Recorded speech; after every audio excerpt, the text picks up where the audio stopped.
আসসালামু আলাইকুম, কেমন আছেন সবাই আমার প্রাণের ভাই ও বোনেরা। দেখেন আজকে বড় একটা মাছের ভিডিও নিয়ে আসলাম।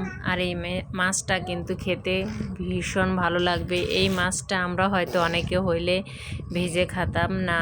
এই মাছটা কিন্তু আজকে আপনার মশলা দিয়ে কষি রান্না করা হবে।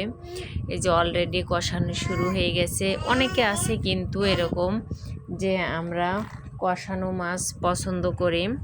যাই হোক, আমাদের ছেলে মেয়েরা আজকে কষানো মাছ খাবে, যার জন্য আজকে কষে রান্না করা হবে। আসলে আমি কখনো কষিয়ে রান্না করি না। এখন সবার রুচি তো সমান না, কি করা যাবে। বড় মাছ, টাটকা টাটকা মাছ, এখন এই মাছটা সুন্দরভাবে কষিয়ে রান্না করা হচ্ছে।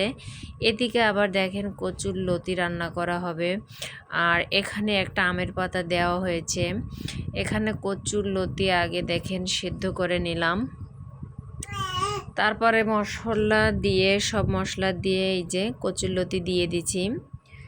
কচুরলতি দেওয়ার পরে আমাদের রান্না কমপ্লিট। দেখেন রান্নাটা কত সুন্দর হয়েছে।